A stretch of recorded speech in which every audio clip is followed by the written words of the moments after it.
Hello, this is Antoine Rogers again with another episode of Out and Up, where we encourage young people to achieve their very best outside of the game. And today we have another awesome guest, and her name is Miss Cherwonna Walker. Miss Walker, will you go ahead and introduce yourself to those that are viewing or listening? Hi, my name is Cherwonna Walker. I'm currently in law enforcement. I'm a deputy for the Cumberland County Sheriff's Office, mother of two and a spouse. Awesome. It is great to have you with us. We're going to jump right into the questions, of course. We're going to cover a little sports, but then we're going to get into the transition of life outside of the game. So first, Miss Walker, where are you originally from? I'm from a small town in southeast Georgia called Leslie, Georgia. It's a small country town, small population. The closest major town would be Columbus, Georgia. So. Okay, all right. So everybody knows Atlanta. How far were you from Atlanta? That's we're 3.5 hours southeast of Atlanta. Okay. Did you play any sports growing up? Yes. My very first sport was softball. I played softball, basketball. I did track and field, and tennis. Did a year of tennis. Wow, you played a few sports. What inspired you to get into playing sports? I just like being active. As a kid, we really didn't have technology. We had to create our fun, and being active and being on the go and being fit, feeling fit was a motivator. Did you go on to end up playing any sports in college? Yes, I played basketball, collegiate basketball. All right. And what college did you end up going to? Initially, when I left high school, I went to a junior college. I chose to go JUCO first because I wanted to prepare myself to get on the collegiate level. I felt like I needed a year or two to prepare myself to go, due to the fact that I was coming from a smaller town where it was pretty much your natural ability. We didn't have access to good coaches that could teach us the proper fundamentals that we needed. So getting a scholarship from where I come from was huge because it was natural talent that caused me to be recruited, not, So I chose to go junior college based off the knowledge that was given to me at the time, because it was me wanting to prepare to be on the next level, and a little fear that I wasn't ready to be on the next level to go to a 4-year university and play D1 basketball straight out of high school. All right. And so where did you, after the junior college, you end up going to where? I went to junior college in Texas, and then I transferred after a year to Columbus State. Columbus State. That's good. That's good. So did you have, I know you say you chose the junior college route first. Were there any other colleges that you have choices to go to outside of those two? Like, did you have several choices? Yeah, I had several choices. I actually had scholarship offers in softball and basketball. I was a Georgia All-Star for both sports. And so I had scholarship offers for both. I chose basketball because I felt long-term that was the better sport. It had the most support on the next level. So it was the best choice.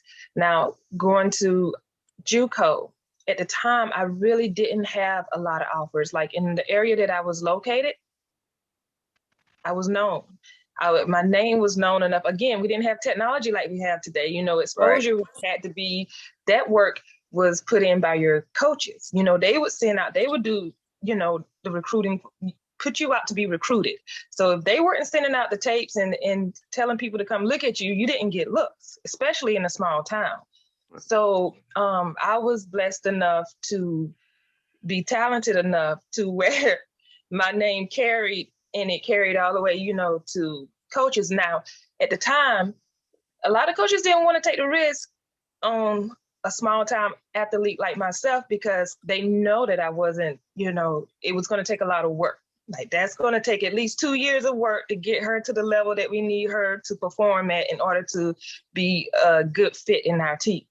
So, but the coaches that saw the diamond in the rough, there's only a few. Right.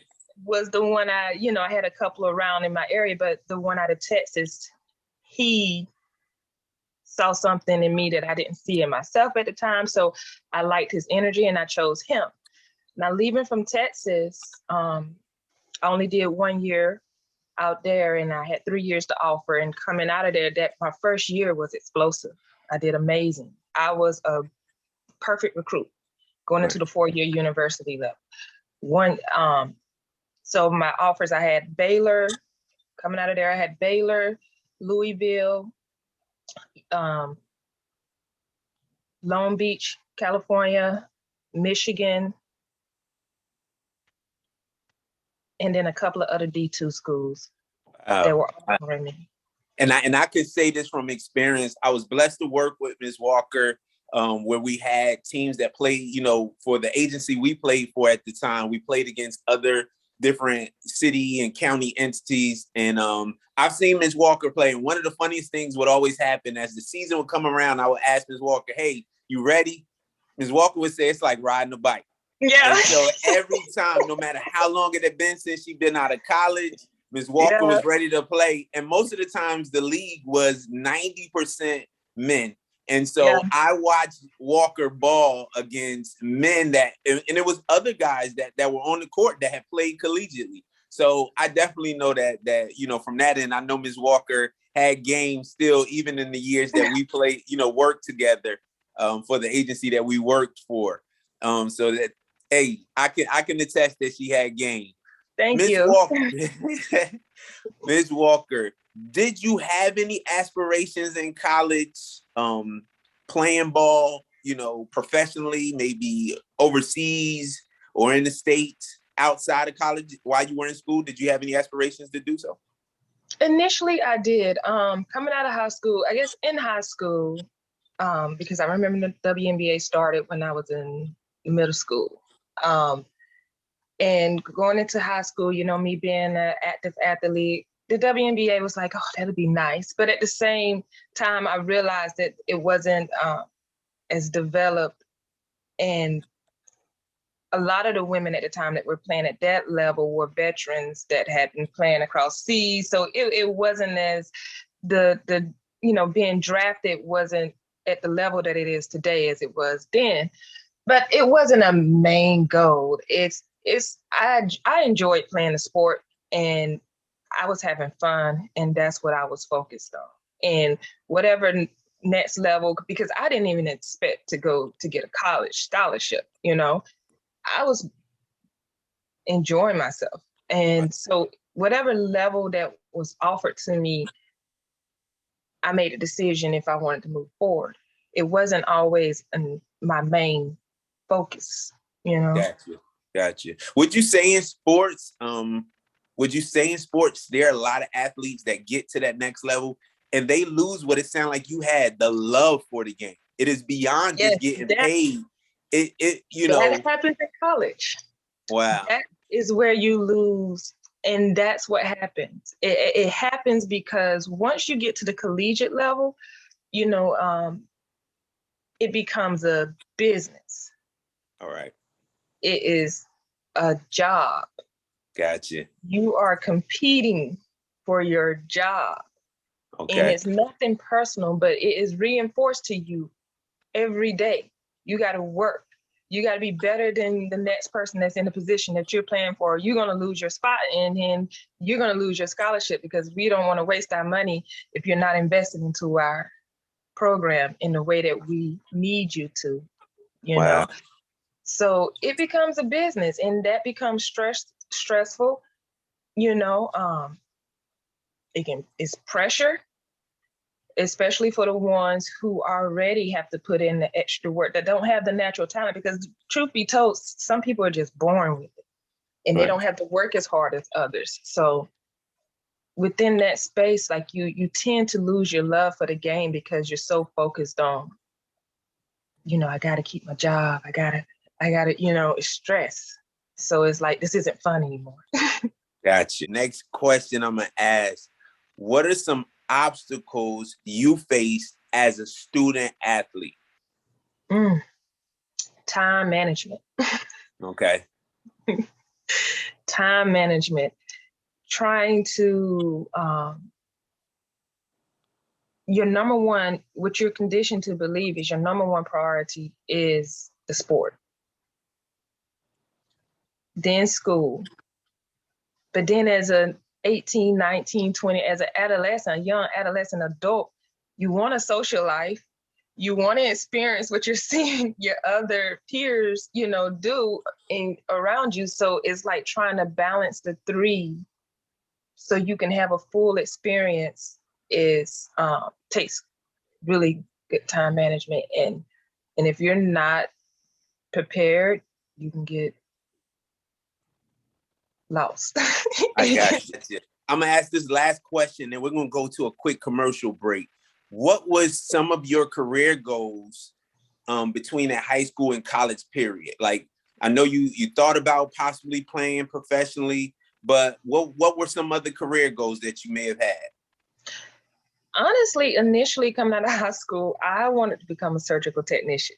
That was my ultimate goal. But due to the fact that I had scholarship offers, my parents were like, listen, take this opportunity. So honestly, I did not know what I wanted to do going into college other than be a surgical technician. And you go to tech school to do that, So I went into it like, okay, I just do general studies and I figure it out as I go. Gotcha. And that is something that that's a regret, because I wish I would have had a better plan. Right. Going into college. So real quick, speak on that just to right before we go to break. Speak on that to young people, just on the regret that you have, them being prepared and having a plan. I'll let you touch on that real quick. Yeah, have a plan. Going into sit down with your parents or your mentor, whomever that you need to sit with, and really talk to them and gain an understanding about yourself and what your desires are and what you truly want to do with your life, and what route you need to take once you get to college to attain that goal or to get to that place that you desire to be. Not having a plan, you end up wasting a lot of time, in a sense of you're taking classes that you don't need, or that you didn't need once you realize what you really want to do, That's why a lot of, students end up like with college athletes, they end up being 5-year students versus 4 years, because of your first year is I don't want to say wasted, but it's not, you spend that first year transitioning into being a college athlete and studying on a collegiate level. It's more intense. You're more responsible for yourself and your time. So nobody's there to tell you besides your coaches. They can tell you have to do your work, but you have to be mature enough and understand that I have to be focused. And that first year, you not knowing what you want to do, it's hard to be focused. Well, that's awesome. That's awesome information. So those that's watching and listening, my young people, you're getting some good information firsthand from someone that experienced playing ball on a college level and just the things that you need to be prepared for. Again, we're out and up. We're trying to encourage you to achieve your very best outside of the game. And it's going to take preparation, focusing just as much on your personal life as you do on the game. So everyone listening and watching, we'll be right back after this commercial break. Whether you're facing a criminal charge, a custody battle, or a personal injury case, the law offices of Antonio Gerald will do everything it takes to protect your future. At the law offices of Antonio Gerald, you'll get an attorney who's with you from start to finish. We don't just help you prepare your defense. We take your defense to court. Because here, we believe the deeper the commitment, the greater the results. Law offices of Antonio Gerald, committed to results. Okay, welcome back. This again is Antoine Rogers with another episode of Out and Up. If you've been watching or listening, you know we have an awesome guest today, Miss Cherwonna Walker. And I just want to get right back into the questions again. I've been enjoying the information that she's been given. I believe it will be a big help to a lot of young athletes. But I want to go back to some of the sports stuff before we get into some today life stuff with Ms. Walker. Ms. Walker, you mentioned going from a JUCO to another school. And so I know many times you have athletes that play in one school and might transfer, might have to go JUCO and then go to a regular school. What are some things that you can give them to maybe help prepare them for making that kind of transition? One thing I would say is make sure that you understand that when you're transferring from one school to another, based off the school that you're transferring from or transferring to, their accreditation, that determines how many of your credit hours that they're willing to accept in a transfer. And of course, in order to play NCAA rules, in order to play at a collegiate level athletic sport, you have to maintain so many credit hours each year of your eligibility of play. So when I transferred from my junior college to the four-year university, once I decided what I wanted to major in, and I knew this is what I want to do, I was majoring in psychology with a minor in criminal justice. The hours that I had taken based off of the junior college accreditation, me transferring to Columbus State in another state from Texas to Georgia, Columbus State was only willing to accept so many hours under that major, which would have made me ineligible NCAA rules to play that year going into that I was transferring. So I either was going to have to red shirt or they could have decided like, hey, we don't want to waste that year on you. But I was offered a red shirt, but I knew I didn't want a red shirt. So the next option was to change my major. Wow. And this question was posed on me, last minute. What else do you want to do? Okay. I don't know. Wow. I had my plan, I had my goal, I had it all laid out. And now you asking me what's plan B? I didn't think about plan B. Right. So then it went to, okay, well, here's some options that you can choose from that would make you eligible based off the hours that you're transferring at this university so you can play. And one of the options were exercise science. And I was like, well, I like the body. I like being fit. I like learning about the body. So, I can do exercise science. And with that degree, it's an umbrella for occupational therapy, physical therapy, athletic training. Okay. So I was like, I can do occupational therapy. Not really committed to this, but because I felt, well, I'll be okay with being in that field and then it'll make me eligible. Wow. But I really wanted to do this. But just know that, consider that. And I would say that's a regret that I have today also, because I wish I would have stood my ground and defended myself and just, either red shirt or either choose another university that would have accepted. Okay. All right. Yeah. So again, young people, I hope you're listening because she's giving you some good information to help prepare you for those decisions that you may possibly be faced with, especially if you transition from one school to the other. And so I'm gonna ask you another question. I know you just talked about a regret that you had, but looking back, is there something you would have done different preparing for college? I wish I would have been more knowledgeable, or at least made the attempt to connect with more people that had already been through the experience or was experiencing at that time. I wish I had spoken with more collegiate athletes so I would have had a better understanding of what I was going into, because me coming from a first generation, me, my siblings and my cousins, we were all first generation college students. Our parents were workers, they were blue collar workers, so they didn't really have the knowledge of what it took to go to the next level of education. All they knew, it was better than what they had obtained, so they wanted us to reach higher.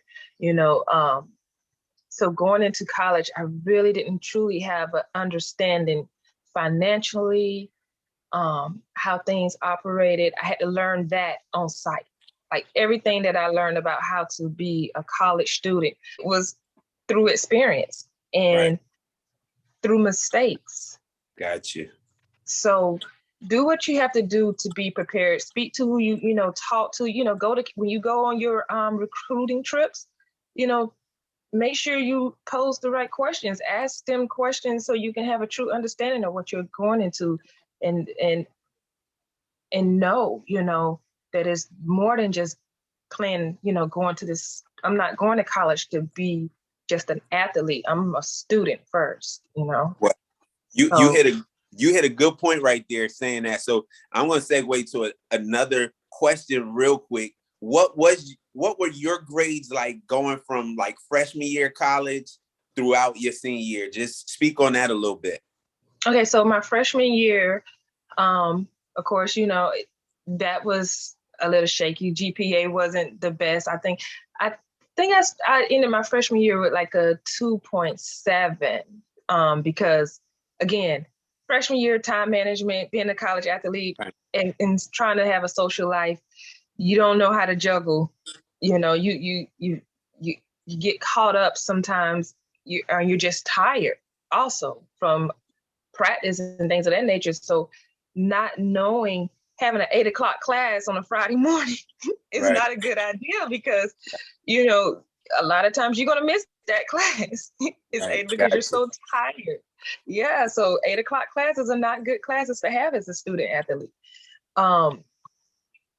But again, lessons were learned that freshman year. So I knew going into my sophomore, my junior, and my senior year what to do and how to be more prepared. So for my sophomore to my junior year, I maintained between a 3.0 and a 3.5. That all, I was held more accountable. Okay. In that space. My senior year, by the time I got to my senior year, I had senioritis. I was burnt out. I was just ready to get out. Like, I'm tired, I'm drained from traveling and constantly practicing and trying to maintain, my work, because with my major, by the time I got to my senior year, things got a little bit more intense academically for me based off my major. So to prepare me to go into the next level of what occupational therapy. So things got the load got heavier, but I came out with a 2.8 my senior year. Okay. Yeah.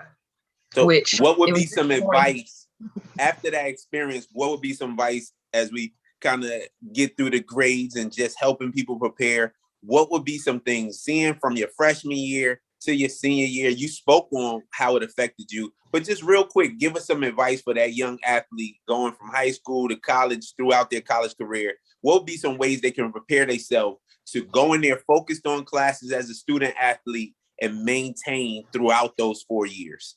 Stay focused on your goal. Just know at the end of the day, you have to do what's best for you first, not what's best for the sport. Okay. Now, granted, you sign a contract, you are agreeing to do this job. So do it to the best of your ability, but don't lose yourself in the midst of it. Don't think that that's all that matters. Right.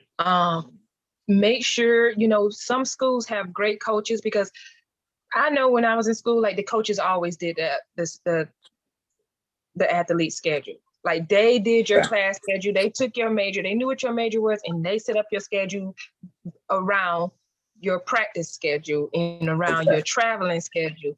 That's how they schedule your classes, So I would say don't bend on things when it comes to, if the schedule if your coaches are scheduling your classes for you, and those classes or that schedule doesn't fit into the mold of what's best for you as a student first, challenge it. Okay. Don't allow yourself to be caught up in, well, I got to make sure, I be an athlete first and not a student. So if I have to, sacrifice taking this course, which I need this course in order to you know, Right. what's my major, then I'll do that, and I'll just do it in the summertime or whenever I can. And no, you just have to miss practice. Right. Like, and that's what it is. It's like I can't be at this particular practice because I have to take this class, because first I'm a student first, you know, like the And that, goal and is that, for me to graduate, you know. and that's awesome, hard advice that, you know, I think ties into what the focus of the whole Out and Up program is. I've said it before, and you'll hear me say it several times. I just want to see young athletes have an identity outside of the sport. And so making sure that sport does not develop your identity, or your identity is just not in the sports that you play. I think it's important that you take this information that you have, that you're still thinking about life thereafter, as well as yourself as a student first. And so that was awesome advice. So I want to get into life today for Ms. Walker. Ms. Walker mentioned in the introduction that she works for a local law enforcement agency. She works for a sheriff's office. What inspired you to choose a career in law enforcement, Ms. Walker? Well, I like helping people. That's one thing that I learned about myself at an early age, is that I really enjoy helping people. I really enjoy helping the community and connecting with the community in a positive way. I used to, work at the Department of Social Services. So me transitioning from being in that space to law enforcement was, to me, a good move, because I saw things in that environment that could, I feel like on the criminal side would give me a different perspective on how it gave me a different avenue to touch the community. Good. Like to actually, based off the criminal side, and let people know that, everyone, I acknowledge you. I don't think everyone is bad. You just make mistakes. Gotcha. And I'm here to remind you that you're not a product of your environment, that you can choose better, Wow. You saying that, and I know I have not talked to you a lot over the last couple years, but you just hit one of my favorite quotes as I go out to speak to young people in many different areas. My quote I've always put out there first is a Stephen Covey quote that says, "You're not a product of your circumstance, you're a product of your decisions." And so just even hearing you say that is so awesome, that we're imparting that into young people. And like you said, whether it's mistakes or whether it's making bad decisions, just letting them know that they don't have to stay stuck in that place. The great Kobe Bryant, who has passed on, one of the things I heard him say on someone's show one day was this, that he didn't buy into the whole failure thing, because he felt like failure is when you just choose to not make the improvement or learn from what you're going through. His thing was, now this was Kobe's thing, failure was a figment of your imagination, because at the end of the day, even if you have this beautiful story, at some point there's some kind of obstacle that you're going to have to face. Yes. And so the truth is, even when you have these hiccups that happen in life, you can make the decision to learn from them.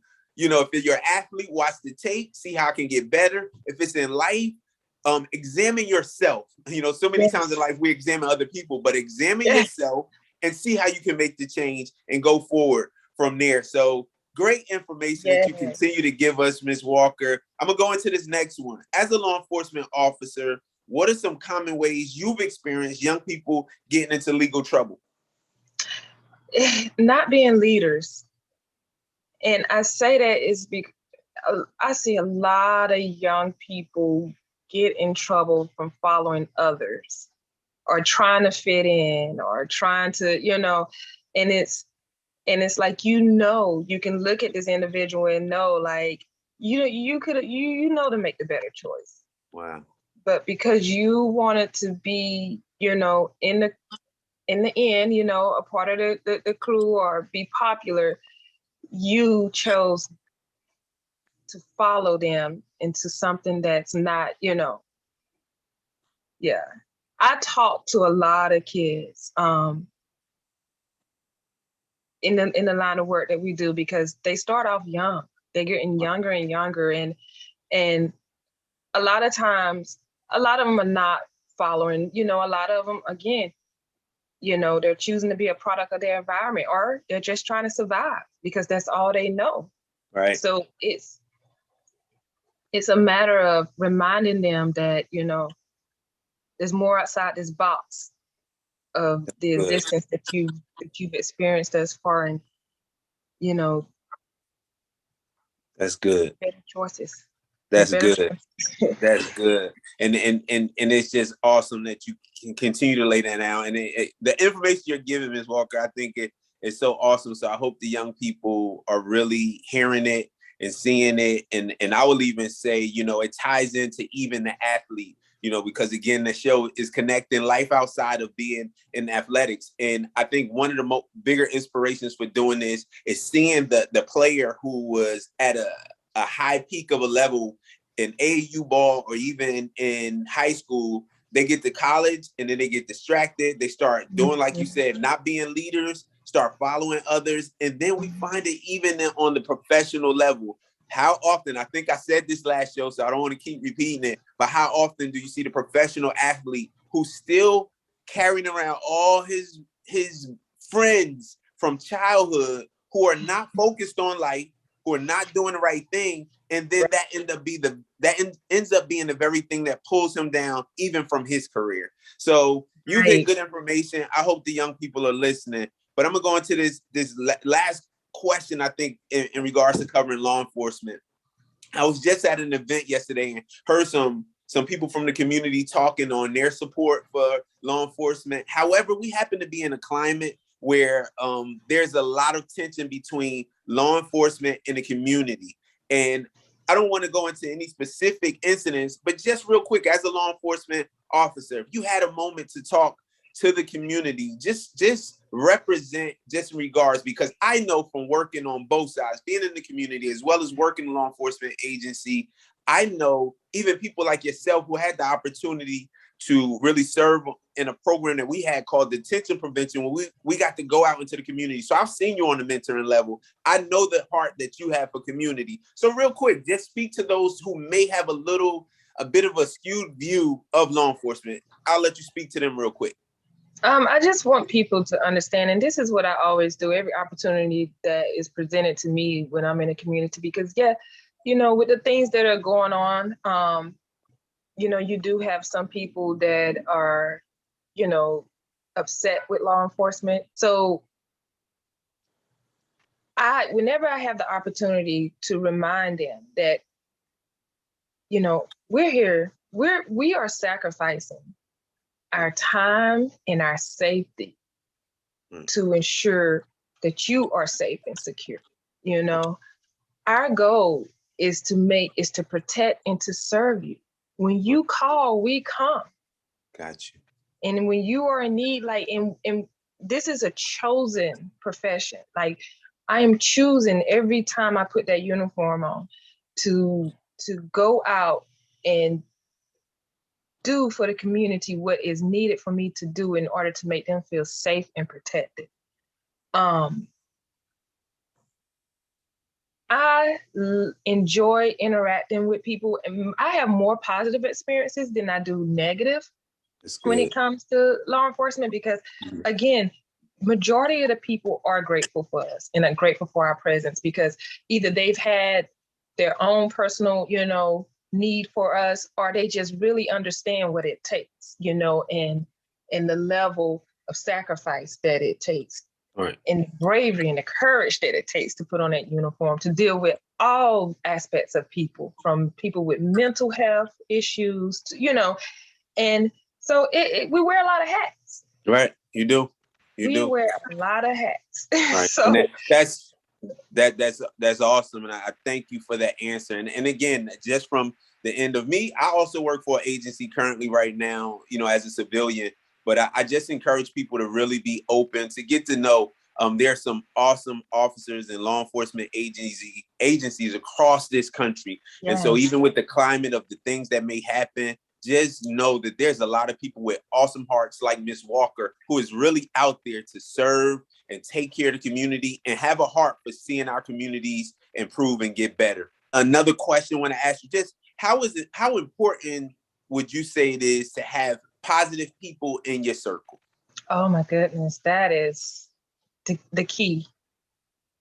Whom you surround yourself with determines the person that you are or who you're going to become. Okay. To have me personally, I'm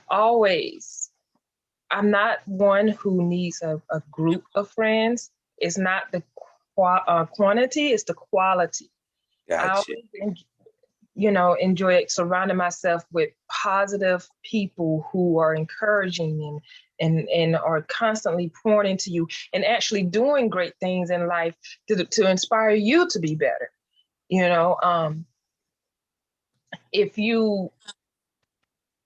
I think it was Joe Osteen I was listening to, and he mentioned something about, when you want to soar, eagles soar, they don't go down to play with the chickens, Gotcha. That's good. That's good.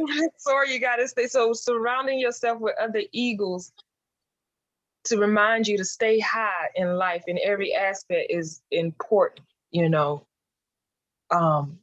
It really is a major key to having a good, positive, successful life, in my opinion. That's good. That's good. Thank you for that. So, Miss Walker, who is it today in life for you that inspires or motivates you to do what you're doing? I wouldn't say that there's really one particular person that motivates me or inspires me. I pull from everyone, but if I had to say, like, my foundation of inspiration would be my dad, and the morals, the values, and the tools that he instilled in me in order to, have a good life.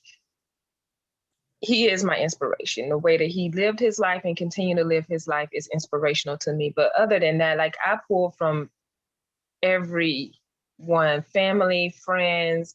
Inspiration comes through many, many. That's awesome. Avenues. That's good. So, yeah. That's good. That's good. Miss Walker, you have done an awesome job just giving young people some awesome information. I believe will definitely help, be a blessing to many young athletes and young people, even when they at some point have to transition from that sport to life outside, or even as they play the sport. Some may go to the professional level, but as we're challenging them to really focus on life, and I always say, just try to be great as a whole person. You've given them some good information, but our last question for the day, if you could talk to young athletes today, what would you leave them with in this interview? Know yourself. Know who you are and what your desires are, and stay true to yourself, and have fun. Don't go into it and get stressed and get pressured and feel like, and I know I said earlier that it's a business, it's a job, and in reality it is, but you can still make it fun. You create your environment, so have fun with it and know that, the most important thing is you're getting a free education. That's good. You're getting a free education. Just utilize your resources and make sure that you take advantage of what the opportunity that has been presented to you. Because in reality, a lot of people don't get this opportunity. Everybody's not blessed to have the ability to play at the next level. So that's good.